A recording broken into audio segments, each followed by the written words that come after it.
Hello and welcome back to Think Inclusion, the podcast where we bring together people's personal stories in order to help educate and inspire others to understand differences as part of our own individual and unique journeys to inclusion.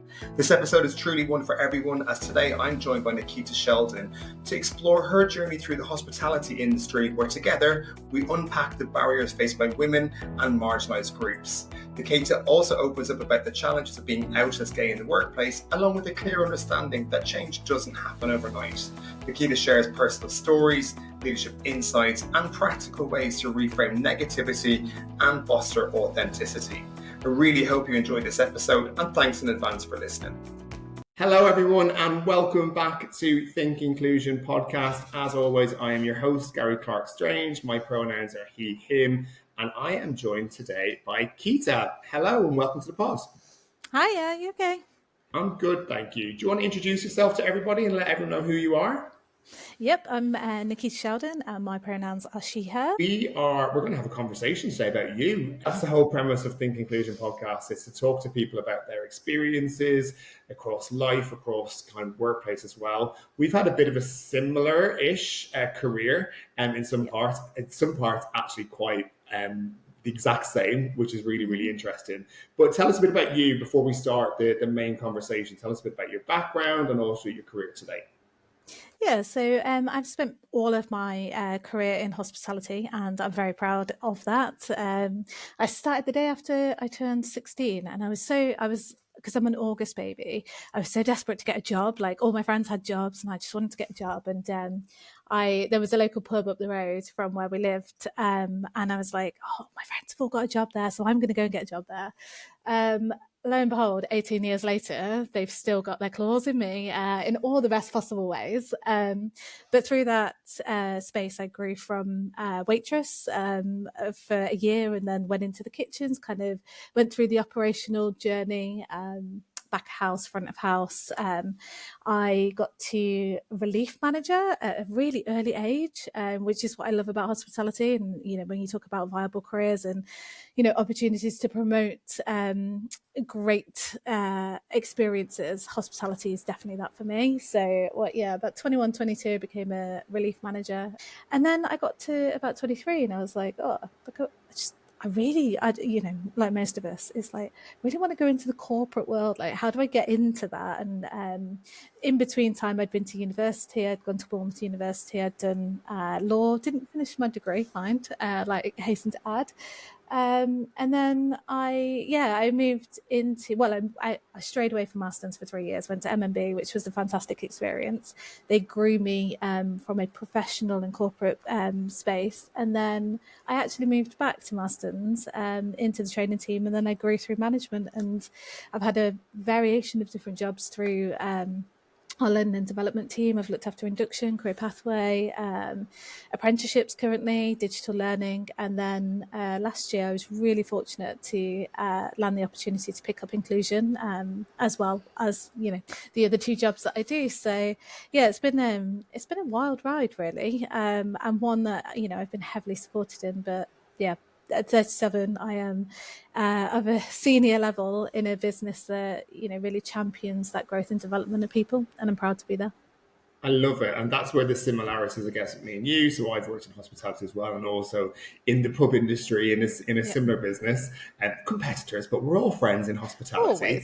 Always. And focused on inclusion. It's what I love to do. And when we first talked, we were talking about, like, regardless of who people are, where you come from the community, it's about creating a space where we have equal opportunities for everyone. Like, hallelujah. Obviously, I'm going to love that. That's the space that I live and breathe and love.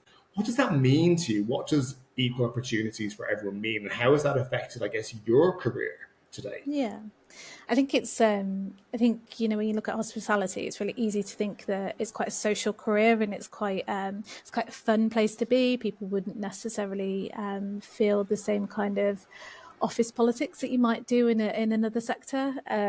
However, I think actually when you dig down truly into hospitality, it has always for the most part, and is on the change, but for the most part been a male dominated space for us as women, as we were growing through, especially being young women, a woman of colour, I'm also a gay woman, I found different areas that I maybe wasn't, I wouldn't say welcome, but maybe not as, the opportunities for growth and development maybe weren't there. And I'm talking back even in particular in that operational space when I was growing up through pubs and I was really young. I think there was a couple of scenarios where I was ready to become a manager, and I was told that I wasn't able to become that next manager because I wasn't strong enough to stand on a Saturday and deal with the football antics that were coming through the pub, because the pub was in an area of rivalry football clubs in Birmingham. But yeah, for that moment, I was told, even with all of the credibility and all of the experience that I'd built, that I wasn't physically strong enough to run a pub. And that was the first time I stood back and went, hold on a second, is that because I'm a woman? Is that because I'm young? Is that because you think that, you know, my male counterpart would be better, who has less experience than me and doesn't hit the same KPIs as me? So yeah, that was kind of, in that moment, I think something triggered inside of me, and I was like, this isn't fair. Like, that I shouldn't have to fight harder because I'm a woman. I shouldn't have to fight harder because, you know, I'm younger than other people. I should be able to be afforded the same opportunities. And, you know, ED and I back then was probably on the horizon, but wasn't really spoken about in our sector at all. And then when I moved into a corporate space in the L&D team, all of a sudden I was very hyper aware that there was all of these incredible women that I was surrounded by, and incredible people. And it wasn't just women, actually. I was surrounded by these incredible people, these young people that were hungry, and they were being held back, or they were being paid less than older people that were there, you know, delivering less ultimately to the business. And there was different pockets, different reasons, different situations that just, I don't know, I guess it was a really, really gradual journey for me to realise that equal opportunities is the only way a business is going to grow and people are going to grow. And ultimately, if you get your people right, you get your business right. So I think it was about 4 years ago, as we were coming out of COVID, I worked alongside the woman that was in the inclusion role prior to me. And I don't know, she just had this fire and this passion for just bringing really hot topics to the table and being a bit pokier, I guess, than maybe people have been in that space before. So I'm super fortunate to be surrounded by great people in a great company, but it's definitely a very new topic to industries like ours. And you know, through my apprenticeship space, that social mobility piece, you know, giving people equal opportunities to have viable opportunities at work, viable learning experiences, you know, it all infiltrates somehow. It can be quite tricky sometimes. It can, and the reality is the world is changing all the time. The world of work, and generational influence, so cultural influences, and hospitality, because of the, I guess, the nature of hospitality and the people that work there. It's naturally diverse, but not always naturally inclusive, and that's one thing I learned a lot. And you know, hearing words that you were saying there around, you know, strong, you know, and there's so many male dominated terms that get pushed around in different spaces, and it can be, as you say, physically strong enough to deal, but also this kind of perception at times that other people who aren't in the dominant culture are weaker of sorts, and not just weaker in terms of actual physical strength, but just weaker in general. Hearing those, you know, stories of people who faced that, where, you know, actually they weren't just being seen for the skill they could bring, they were being seen for other things that were holding them back and potentially others moving forward. What do you think, other than, like, you know, that physicality of a barrier that was put in place here, what other barriers do you think were put in place for you personally going through your career, if any? Yeah, again, if I lean back into the operational space, because I was of senior management at a pub level, I think, you know, you're talking about the early 2000s at that point, 2004, 2005 time. And I I found myself not wanting to tell people that I was gay. I found myself not wanting to tell people that, you know, I was with women, and, you know, whether I was or wasn't at that moment in time, I found myself almost lying about who I was. So my work colleagues knew, and everybody, you know, that surrounded me, my family, my friends, you know, I was never shy about that part of my life. But when Yeah. it came to our guests or our customers knowing that I was gay, I was so anti them knowing. So, you know, like, I'm quite femme anyway, just naturally. But I would, you know, I'd be at the end of the bar on a Saturday or a Sunday, laughing with the boys and trying to be like the boys. And, you know, if one of the football team flirted with me, I'd flirt back. And, you know, you walk away and I'd feel a bit like, why did I just do that? Well, I'm like, why am I going against who I am? Because I couldn't think of anything worse than doing that. But there was just You're something trying to in me. conform? Is that what it Yeah, is? I feel like at that moment, even without realizing it, I was probably just trying to fall in line and try to give our guests the experience that I think that they thought they should get from a barmaid, if that was Yeah. in the, you know, in the right thing to say. But that's why I'm so passionate. Like, when I think back on, and I can see it now, I can see that Saturday night, and I can see the exact boy that I was talking to, and even in that moment, it makes me shudder, but I will do anything to stop another woman or a man feeling like that they have to do that, or a Yeah. person in general feeling like they have to be something that they're not, Yeah. just to make business right. That didn't come from anybody else but me. That came from how I felt. I've had conversations with people in the past, specifically around pubs, and actually a lot of it as well is driven by media. So if we think about, you know, TV programs and how they depict pub culture, like, and I'm thinking, you know, Yeah. soap operas, they depict what pub culture is, and they actually depict what behavior should be like. And I think some of that, you know, I've talked to people where they're like, you know, you have an expectation of how you behave in a pub or how you should behave if you're working there based on what the media is portraying. Like, that's changing over time. But if you think back to probably in that time, that Yeah. person doing that role as a barmaid was probably being depicted like that on the TV screens, and that's where you were being influenced from, right? Culture Yeah. breeds behavior effectively. Yeah, absolutely. And I think when you think back to those areas, I lived in Coventry. That's where I'm from. You know, everybody knows everybody, Yeah, yeah, and yeah. I just didn't want people talking about me either. I didn't want people talking about my business, and yeah, I was. It just made me feel like I needed to hide who I was, and yeah, and that's why I'm so passionate about helping people not do that. Because we talk so much in the space about, you know, this feeling of belonging and how what that feels like, and there's loads of different studies out there, but ultimately for me the feeling is when you don't have to hide, quote unquote, any part of you, and you can just be authentically you. And I think we say these words quite blasé these days, where that's Yeah. easy, and even in 2025 it's not. Like, people are hiding aspects, whether it's their sexuality, neurodiversity, any other elements of themselves. They are hiding, they are masking on a daily basis. And I've Yeah. loved, like, looking into what you've been doing and kind of listening again to how you're talking today about how you wanting to change that so that people don't feel it. There's so much value in programs that are running in this space, whether it's across inclusion or leadership in general. Talk to us about the programs that you've been part of and why that's so important for you. Yeah, again, I think it was influence slightly earlier in my career. I think if I think back, I remember somebody talking to me about like some women to watch, or 30 under 30, and I was like, I was really jealous that I was over the age of 30 and I couldn't be a part of this, because I was a woman and I really wanted to be recognised.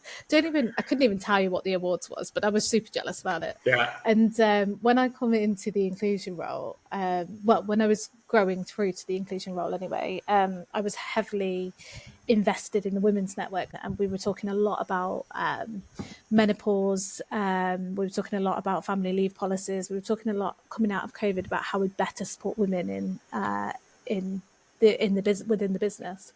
And then we did, as every corporate company does, we did our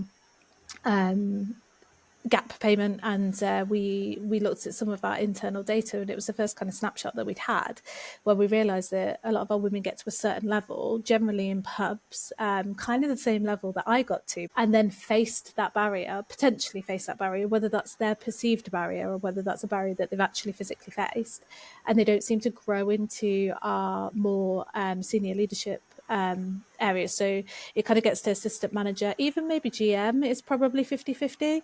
And Yeah. then you got at GM level, then through to area management, regional, then right through to our exec board at that point.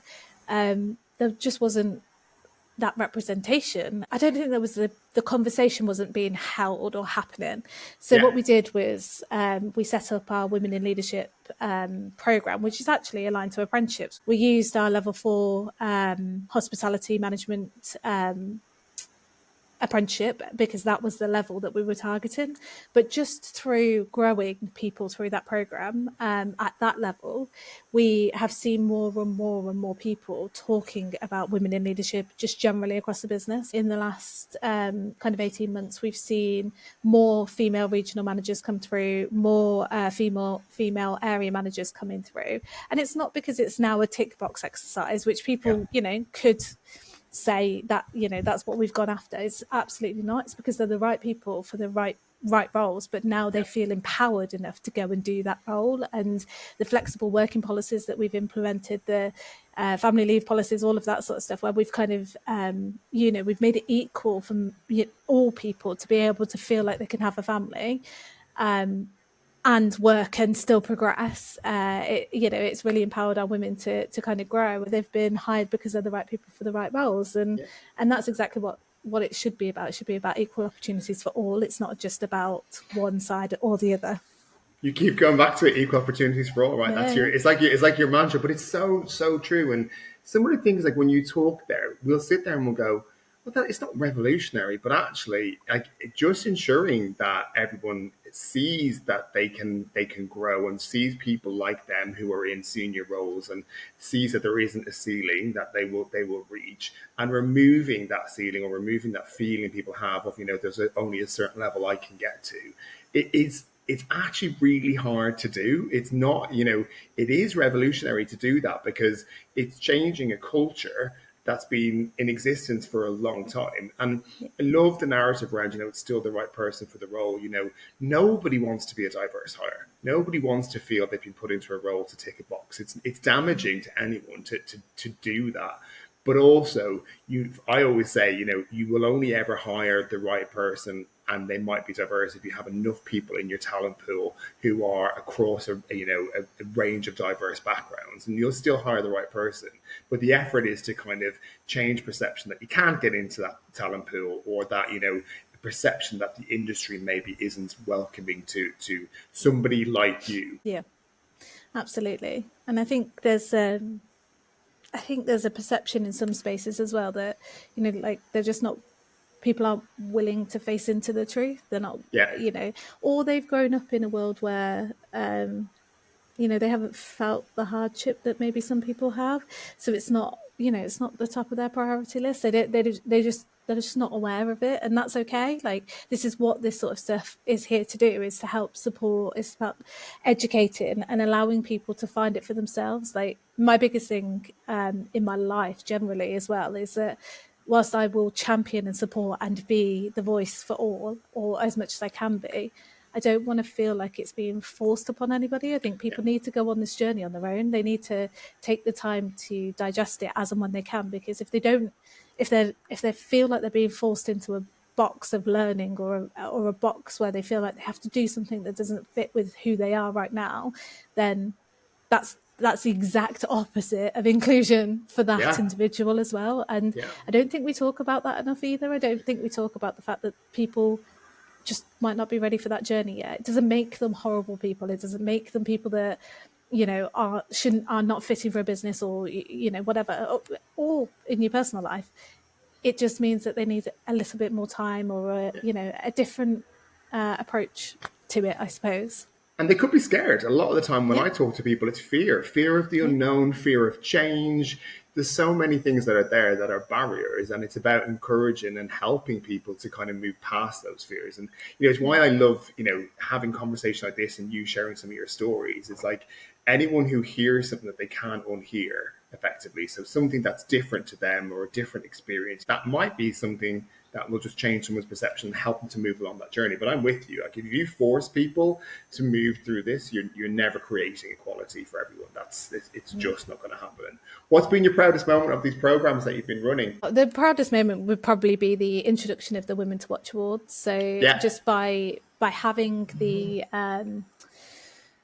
conversation about growing women and championing women, we've done 2 of them now. So the first year we had, we're 12,000 ish population of individuals, and we opened up the voting for your peers, your female peers, in 5 or 6 different categories the first year, and we got about 134 votes, and it was really, really nice. And we asked people to. It wasn't just about picking an individual. It was about providing a really, viable reason why they are the person for the category.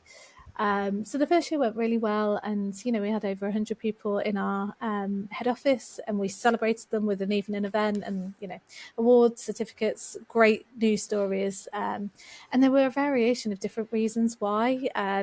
It could have been anything from charitable giving, it could have been personal journeys around health and well-being, or it could just be growing people and developing people and championing other women across the business.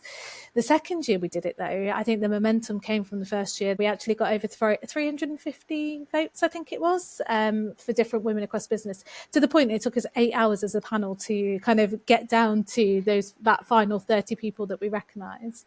And again, it was great momentum. There was great celebration. However, what I did find the second year was we had a lot more of maybe the negativity coming through. I say negativity, I think it's choice, isn't it? But there was a lot more of, well, why don't we have a men's award? Why don't we, why are we just celebrating women here? Why aren't we, if we're trying to be inclusive of all people and all genders, why have we not just got the People Awards? And actually, it was a fair challenge, but at that point, I think it felt quite negative, because it was like we were trying to do something really nice for great people. So I think the proudest moment off the back of that is not only holding those Women to Watch Awards, is that our business now have recognised that everybody should have equal opportunity, and now we've got the People Awards that are coming, and it's all inclusive of everybody. And that, for me, actually, whilst it was born out of the Women to Watch Awards, that for me feels so much better, because we are recognising everybody for their efforts across the business, whether you are male, female, non-binary, or anything else in between. It's an evolution, right? And these things evolve. And what's also important is that you do listen, and you evolve with the times. But things have to start somewhere. I love that, And can you imagine if we go back earlier in our career, when we were facing barriers, if we had stuff like that we could aspire to be part of?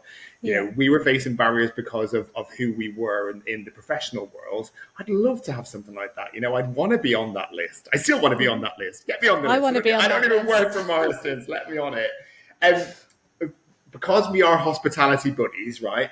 And if anyone who's listening, actually, this probably goes wider than just hospitality. But one of the biggest challenges you've got, cost pressures in businesses right now, means it's really hard to drive this agenda forward, and also reaching people on the front line. So laptops, but it's really, really hard when you've got front-facing people in whatever industry it is. How are you overcoming them challenges, or what do you think is the way to overcome this challenge to get the agenda to the people on the front line and not just the corporate people?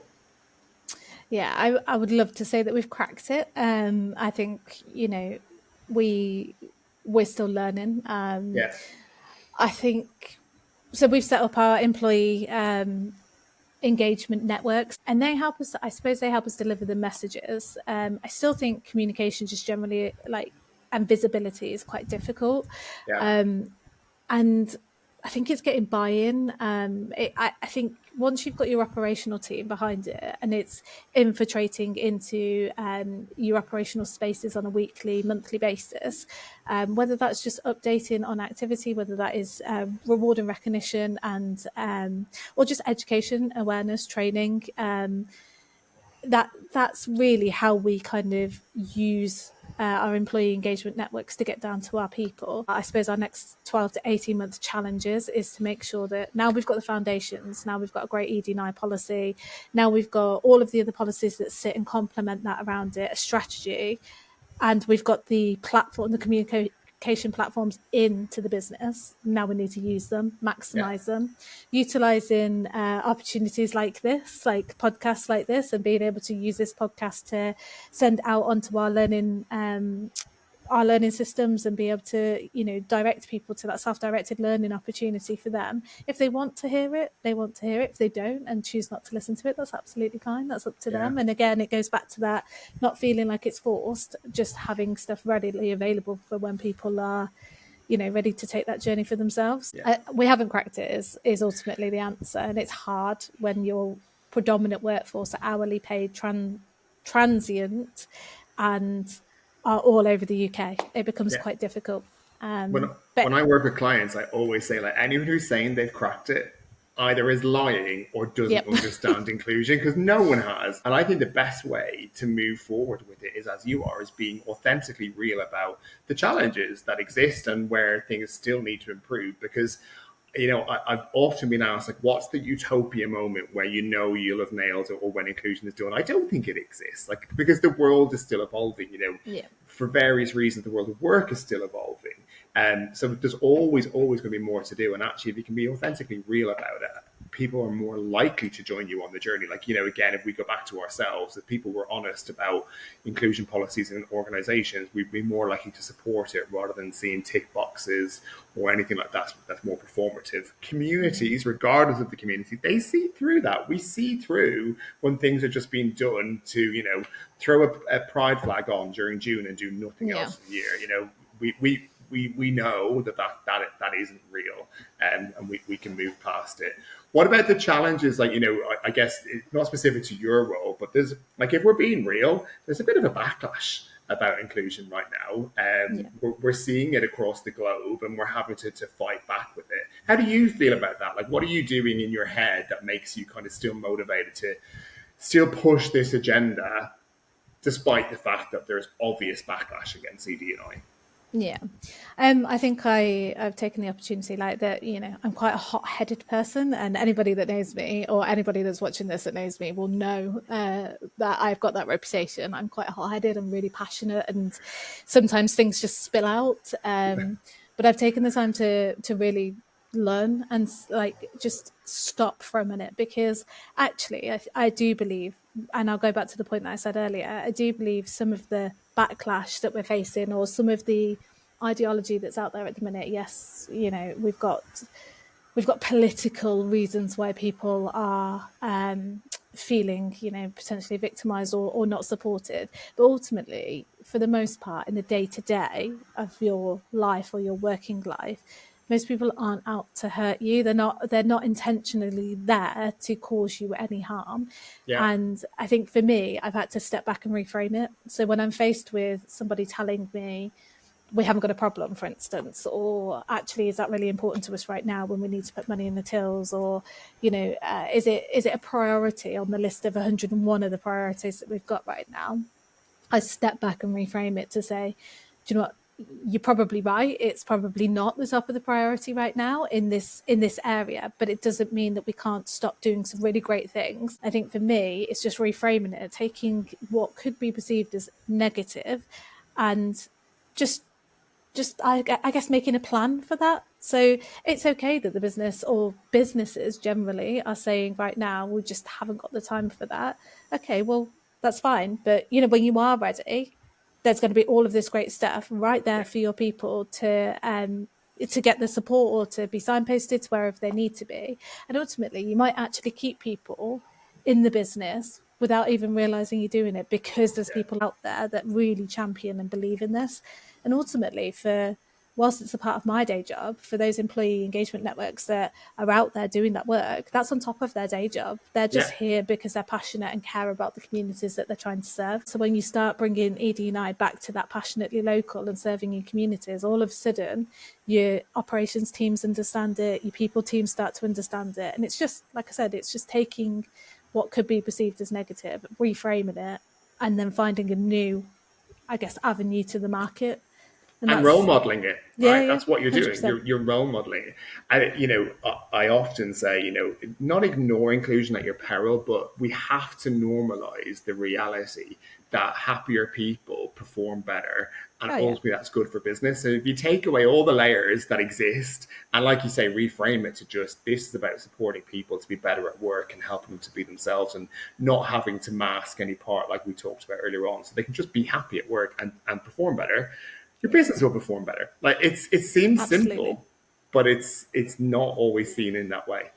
No, it's not always. But I think the more that we just chip away slowly and Yeah. gently, the easier that will become. I mean, if you take yourself back 10, 15 years ago, when I think about that girl that was at the end of the bar with that boy trying to be something that she's not versus the person I am here today, that's come from just change, just gentle change and gentle realization, experience, growth, development. And that's just the journey that everybody else needs to go on. It's just when they're ready to start it, I think. And I love that story. I keep going back to it. I normally ask people like what they want to take, what would you like listeners to take away from the podcast? But there's something for me in this vision in that head of, if anyone to take away from this is like not just because it was the example of you, but not to be something you're not at work. That's that's a takeaway of like just be yourself and don't try to be other people just to fit in. And we do it all the time. But what else would you like people to take away from the pod today? Any other final messages as we finish up the conversation, Keita? I just think whoever is listening, when you are faced with that negativity or you're faced with, it might not even be really negative. It might just be in the moment, a passing comment, a sweeping comment that just irks you a little bit. I think it's just taking the time to stop, reframe it and find a way to break down that barrier for that individual without them feeling like it's you're forcing it or you're shouting at them or anything else like that. I think it's education. I think it's just education. I think it's just taking your time with it. And like Rome wasn't built in a day, and we, that's a very old saying, but it's very true. Like Rome wasn't built in a day, and with the ever changing landscape of our world, I think being there for other people when they're ready to take that next step. I think that's what I would like people to walk away from here today. I love it. And if anyone else is thinking as well, of following the narrative of, hospitality, there's no career options in hospitality. Just look at your case in point of joining at 16, now being at head of level, looking towards the next part of your career. This industry, hospitality, along with many others, there are opportunities. Not always easy. You've got to fight for them, but they are there. Absolutely. I think, hospitality opens so many doors for so many people. And whilst I may have started the podcast in that space of it was quite a different space 15, 16 years ago, actually it is a really diverse, inclusive space to work in. Thank you so much for being part of Think Inclusion podcast. It's been a pleasure to listen to your story, and I'm personally really excited to see how you continue to grow. And actually, people don't say this enough to people who work in this space, so I'm going to say it. Thank you for doing everything you do, because it's not easy. Wherever you continue to do your career, will feel the impact of your work every day. So from me to you, well done, and thank you for doing everything you do in this space. Oh, thank you. And thank you for giving me the opportunity to come and talk to you today. It's been a great experience. Loved that conversation with Nikita. Although I haven't known her for that long, I took so much away from our chat, and I really hope that you did too. That's the essence of the Think Inclusion podcast. It's about people sharing their stories that help us all as listeners expand our understanding and our knowledge. I hope you enjoyed this episode, and remember, if your company is looking for support in making your inclusion goals a reality, my consultancy practice offers bespoke and humanized support. Get in touch with me at Garry@thinkinclusionconsulting.com or check out my website www.thinkinclusionconsulting.com. Let's see what we can achieve together. There's lots more great guests coming up on our future episodes, so stay tuned for more from Think Inclusion.